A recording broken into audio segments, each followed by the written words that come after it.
because so many women or kids, tragedy happens to them and they don't even tell anybody. They hold it in. And then later on in life, when their life is falling apart, no one knows why, and that's because they never spoke up.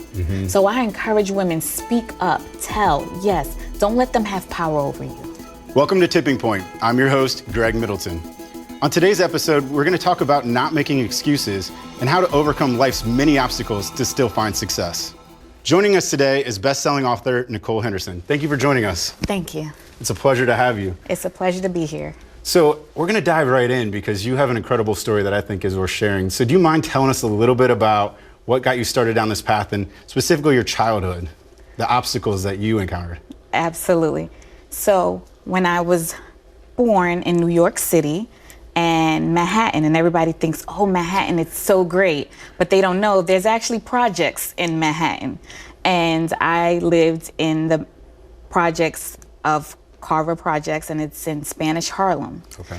And early on in life, walking through my neighborhood, walking over crack vials was the norm. I lived in a 15-floor apartment building, and it had 8 apartments on each floor. And any given time when I come off the elevator to walk to my door, I have to pass the stairwell. And to see crackheads shooting up crack in there, that was a normal. And I don't know if you've ever smelled crack, but it gives you an instant headache. The smell is so strong and just, it's awful. And you were an adolescent at this time, right? I was a kid. I would remember getting off the elevator at 4 or 5 years old with my mom holding her hand and seeing this. And then your mom, obviously seeing this, found a way to get you out of there.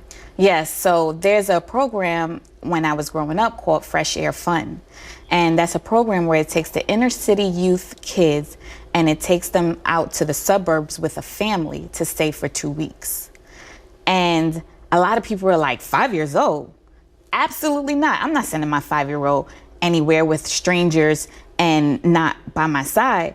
But then if you compare it to what I was living in the environment that I was living in New York City, my mom had to take that chance, and I'm really glad she did. Well, it was only 2 weeks, but at that age, it had to be traumatizing to make that move. I can't imagine.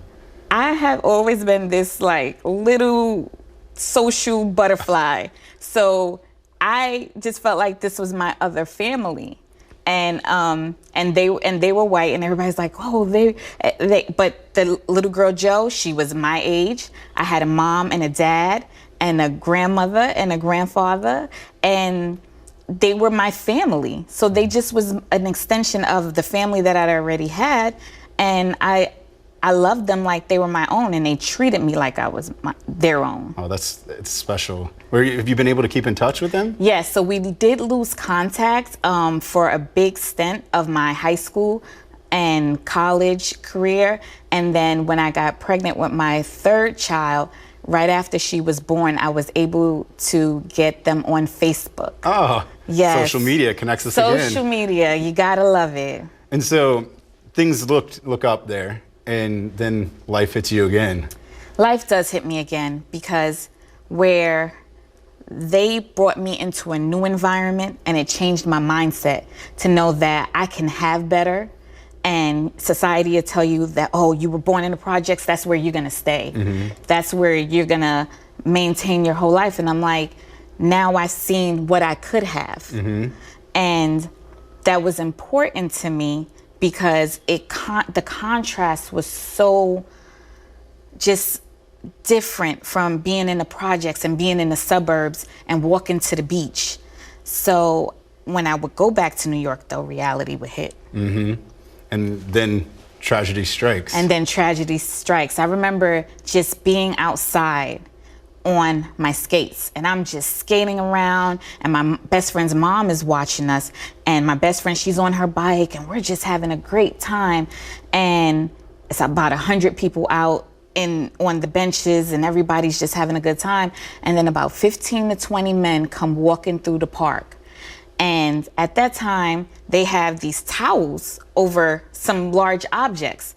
And it didn't take long to realize that there were guns, and they ended up being Uzis and automatic weapons and shotguns. And they actually had some conflict with some people that were located in the building behind us. So they had to walk through us. But once everybody seen them, everybody started scattering. And I was skating the fastest I ever skated in my life. And my friend, she was riding her bike, and her mom was trying to lead us out of the path. And before we can even get out of the way, the bullets start flying. You just hear big booms and automatic weapons, just rapid fire going over. And this is your childhood. Children shouldn't have to be subjected to this type of environment. You know, it's a nice summer day. You should be playing, not running from bullets and trying to save your life. So you survived that, which is obviously traumatic as well. Yes. And then you have an encounter with a gentleman that then the system lets you down. Do you mind sharing that with our viewers? Absolutely. So I was doing homework with a friend one day, and then I walked home, and she doesn't live far. And I come towards my building, and I see a man, and he just doesn't quite look in place. I've never seen him before. And at this time, I'm 12 years old. So I walk into my building, and it's supposed to be locked, but the locks were broke. Because again, this is just what it is. And I heard the door slam behind me, and then I heard it like open up real vigorously. And I looked back, and it was him. But there was a hallway full of people to get on the elevator. So I was still okay. And then both elevators came at the same time, and everybody piled in the elevator. And as we went up on the elevator, people got off floor by floor. I live on the 15th floor, which is the last floor. So you ended up the last one on the elevator. And he stayed. And then it just really didn't feel right. And he turned his back towards me, towards the back of the elevator. And when he turned back around, he had a knife. And then he's very tall. He was at least 6'2", and he was big weight. And I'm like 4'11", and skinny kid. And he just pulled me close, and he told me not to scream. And then he takes me off the elevator on my floor and takes me up to the roof landing. And out of all the days that there is a crackhead in that hallway, in that stairwell, this was the one time there was no one. It was just clear and free in there. So when he took me up to the roof landing, and he fondled me, and I just was trying to have my survival skills say, just live through this. Just live through it. And we stood up there. It felt like forever, but it may have been even like 15 minutes. But he put the knife down on the ledge. And then when he did that, I was like, I can grab this, I can stab him, and then I can run. But he was so big, I said, but if he gets it back. So I instead played on his unintelligence, and even at 12 years old, and I'm like, making him think that this is okay, I'm not gonna tell, like, we can do this again, just whatever. I was so nervous that I even gave him my real phone number, because I was just like, I just need to live. I just need to live to go get help. And that's exactly what I did. Once he let me go, I went back down to my floor, and I opened up I went to my door. I couldn't even open it up. I had my keys in my hand, and I knocked on the door, and my sister came to the door. And once she let me in, I still act like everything was okay, and I made sure I locked my door. And that's one good thing about New York City apartments. They do have police bolts. So I put that police bar up against the door and made sure everything was locked. And I just yelled a horrifying yell that I remember to this day, and calling my sister's name. And she just took action. She called the police, and we went to the hospital, and thank God there was no penetration. But just to be traumatized like that at a young age, because I didn't feel safe after that. I didn't feel safe walking to school.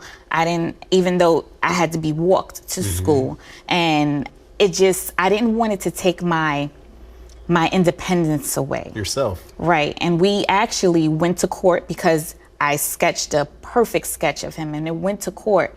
But I had a lawyer who was a public defender and was overworked, and we lost the case by one juror. She just couldn't convince that one juror. And I know I was only 12 years old, but when I was on that stand, I made sure I was very clear, because I didn't want him to hurt anyone else again. Because so many women or kids, tragedy happens to them and they don't even tell anybody. They hold it in. And then later on in life, when their life is falling apart, no one knows why, and that's because they never spoke up. So I encourage women, speak up, tell, yes. Don't let them have power over you.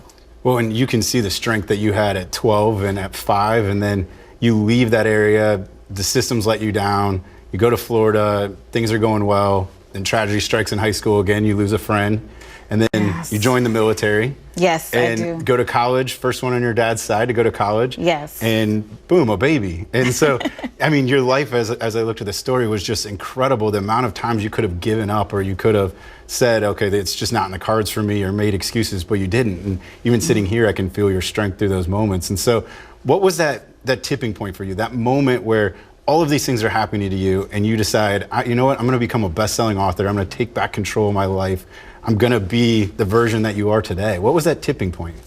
That tipping point would be, I have 2 boys and they came first, but it's when I had my daughter and she was 14 hours old and sitting there in my postpartum room, just holding her and just looking at her.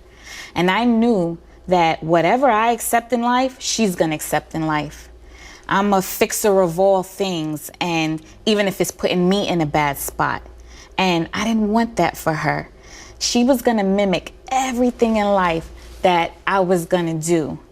And I took that responsibility to say, enough is enough. I have to do this for her. I have to show her right, even if it's not being with her dad, even if it is raising her on my own. I have to do this for her so she can know what it is to grow up to be a strong woman. And I was given the opportunity so many times, and people were like, write a book. And I'm like, no, I'm not writing a book. No, I'm not writing a book. And then one person said to me one day, they said, if you don't write a book, you're being selfish. And I said, what? Selfish? Excuse me, like the giver of all? Like, I have gone through life helping people, men and women, get on their feet and go on the right track. You can't call me selfish. And they say, yeah, you would be selfish because what the story you have to tell can help so many people. And by you holding it in and not letting it get into the masses, you're being selfish. It's inspirational. They had to cut to the truth to yes. get you to inspire you. And that was like, absolutely. And it seems like, so your daughter gave you the strength to push forward and want better for her. Yes. And it seems like your experiences gave you that strength to say, I'm not letting my child go through this. But you didn't stop there. You've created forums for people for help. You've written your book. You're spreading the message. You're here with us sharing today, which we really appreciate. As kind of a final thought as you're wrapping it up, what do you want our viewers to know, or what do you hope to leave them with to help inspire them to find the strength that you have? Absolutely. Well, the name of the book is called Take It Back: Your Strength, Your Mindset, and Your Finances. And that's what I want for every single mom to do. I want them to take it back. They get so lost in always being a giver or just trying to hold the weight of the burden on their shoulders by themselves. And I want them to know that there's help, there's support. So I started a perseverance fund, which will allow sponsors to donate, whether they grew up in a single house family or they know single parents, because not a lot of people understand how sometimes you just need a week of daycare paid yep. or the rent paid that month. Every little bit helps, right? Every little bit helps, and even they can donate as little as $5, because we just want people to be aware that these single moms need you, especially when they're not getting the support that they need. So I've started that fund, and I also have an online community. Yeah, would you share how we find the fund in the online community? Absolutely. You can go to www.unstoppablenicole.com.